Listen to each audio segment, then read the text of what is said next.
क्या पार्वती माता की मौत के पीछे स्वयं भगवान श्री राम थे?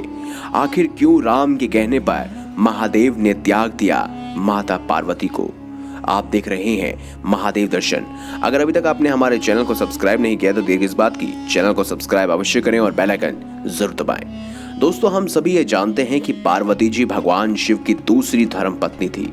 हालांकि ये भी एक सत्य है कि पार्वती जी भगवान महाकाल की पहली धर्म पत्नी सती का ही रूप थी और उन्होंने ही अपना अगला जन्म पार्वती जी के रूप में लिया था।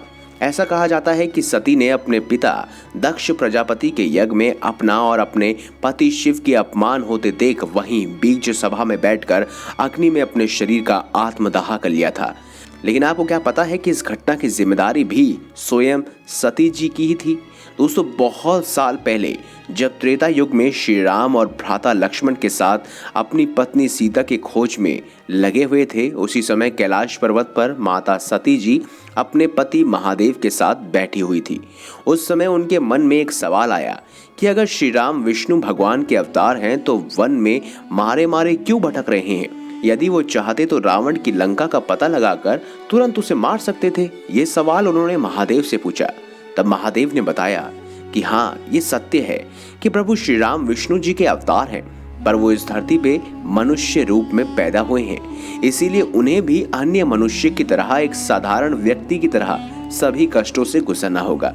तब सती ने कहा कि क्या मनुष्य रूप में भी उनके अंदर वह गुण मौजूद हैं जो भगवान विष्णु के अंदर समाये हुए हैं?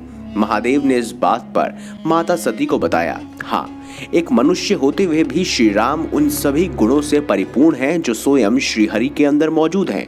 माता सती ने इस पर संदेह प्रकट करते हुए कहा कि मुझे तो यह संभव नहीं लगा, क्योंकि यदि उनके अंदर ये कहलाए गए गुण होते तो आज माता सीता की तलाश में वन वन में भटकते नहीं रहते। तब माता सती ने निश्चित किया कि वो श्री राम की परीक्षा लेगी और उन्होंने अपने पति भगवान शिव से इसकी आज्ञा मांगी। लेकिन भगवान शिव ने उन्हें समझाने की कोशिश की कि ये उचित नहीं है। श्री राम स्वयं सच्चिदानंद है, इसीलिए उनकी परीक्षा लेना एक मूर्खता होगी। लेकिन कई बार समझाने के बाद भी सती माता नहीं मानी। तब मजबूरन महादेव ने उन्हें आज्ञा दी। माता सती ने सीता का रूप धारण किया और उसी रास्ते पर बैठ गई जहां से थोड़ी ही देर में भगवान श्री राम और लक्ष्मण गुजरने वाले थे। जब श्री राम और लक्ष्मण वहां से गुजर रहे थे तब लक्ष्मण जी की नजर देवी सीता का रूप धारण किए हुए माता सती पर पड़ी और लक्ष्मण उन्हें ही सीता समझकर प्रसन्न हो गए और उन्हें प्रणाम किया। जब थोड़ी देर बाद श्री राम जी की नजर उन पर पड़ी तब उन्होंने हाथ जोड़कर प्रणाम करते हुए कहा कि माता, क्या आज आप अकेले ही वन विहार करने निकली हैं? मेरे प्रभु भगवान शिव कहाँ पर हैं? ये सुनकर माता सती बहुत लज्जित हो गई और अपने वास्तविक रूप में आते हुए उन्होंने श्री राम और लक्ष्मण को देवी सीता की खोज में सफलता हेतु आशीर्वाद दिया और अपने गंतव्य स्थान कैलाश पर्वत को चली गई।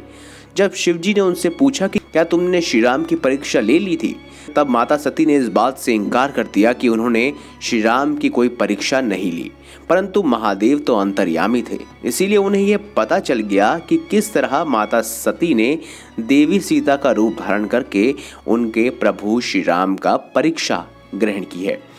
तब महादेव को इस बात का आभास हुआ, अब न ही वो तो माता सीता को अपनी धर्मपत्नी मान सकते हैं और न ही उनका त्याग कर सकते हैं। इसीलिए महादेव ने माता सती को अपनी पुत्री के रूप में अपना लिया। माता सती को जब एहसास हुआ कि महादेव की कृपा दृष्टि अब उन पर पहले जैसी नहीं रही, तब उनको ब्रह्मा जी ने बताया कि महादेव ध्यान से आप में सीता बनने के बाद श्री राम की प्रतीक्षा लेने का रहस्य जान लिया, इसीलिए अब से वो आपको कभी भी अपनी पत्नी का दर्जा नहीं देंगे। उसके बाद जब दुखी माता सीता को अपने पिता दक्ष द्वारा किए जा रहे यज्ञ का पता चला तब उन्होंने अपने नाथ शिवजी से उस यज्ञ में जाने की आज्ञा मांगी, परंतु शिवजी यह जानते थे कि यदि माता सती उस यज्ञ में गई तो अवश्य ही अपने शरीर का त्याग कर देंगी। इसीलिए वो लगातार मना करती गई और सती माँ ने किसी की नहीं सुनी और यज्ञ में चले गए। इसके बाद उपरांत यज्ञ में अपने और अपने प्रभु शिव के बारे में गलत सुनकर उन्होंने वहीं पर आत्मदाह कर लिया। तो दोस्तों, अगर आपको ये वीडियो अच्छी लगी हो तो वीडियो लाइक करें, हमारे चैनल को सब्सक्राइब करें और ज़्यादा से ज़्यादा इसे शेयर अवश्य करें। मिलेंगे अगली बार एक नई खास वीडियो के साथ, तब तक के लिए बहुत बहुत धन्यवाद।